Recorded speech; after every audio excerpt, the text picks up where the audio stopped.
एक राजा के महल के सामने, जो कि बल्क के बादशाह थे, उस बादशाह के महल के सामने एक फकीर खड़ा था और वो फकीर कह रहा था चौकीदार को, पहरेदार को, कि मुझे इस सराय में जाना है, मुझे इस सराय में रहना है, मुझे गेट के अंदर आने दो।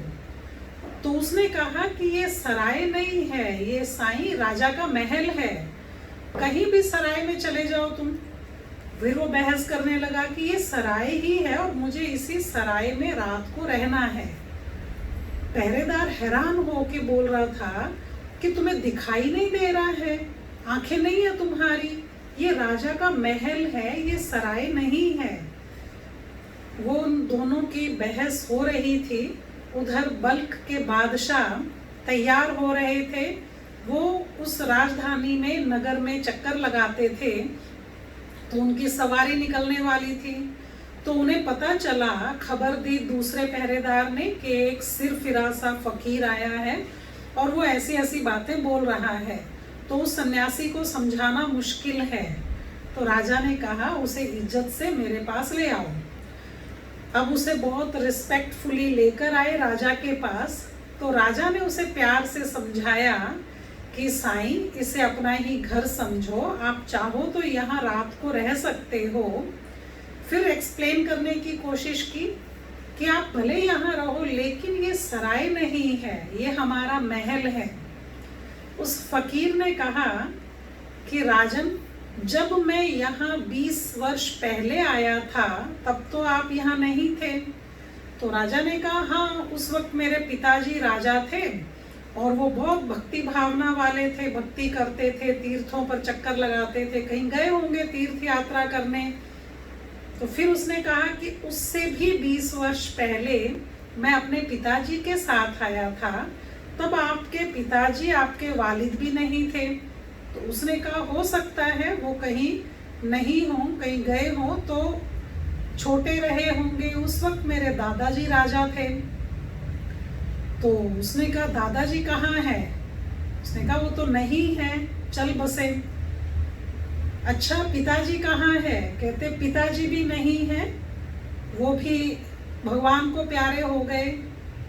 अच्छा, तो जब आपके दादाजी नहीं रहे, आपके पिताजी नहीं रहे, तो बादशाह सलामत, आप भी नहीं रहेंगे।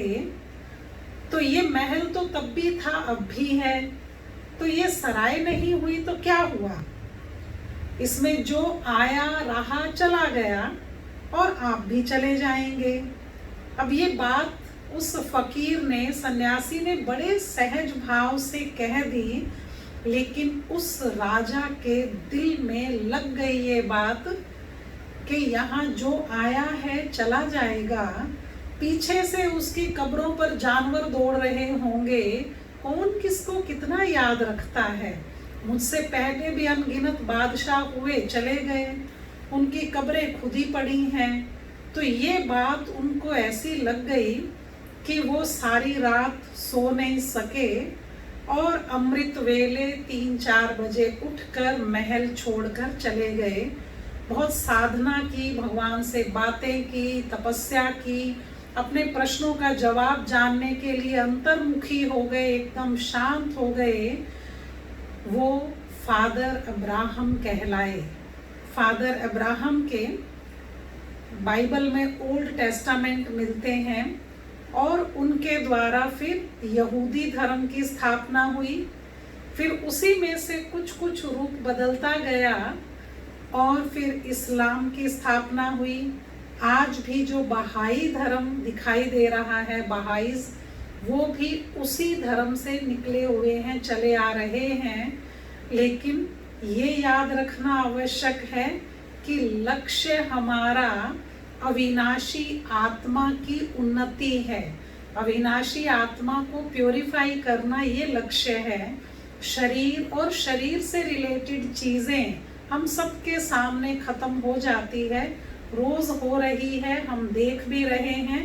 लेकिन याद रखें, आप आत्मा में जो परमात्मा ने गुण और शक्तियां भरकर भेजे थे, उनको जागृत करने का यही गोल्डन चांस है। ओम शांति।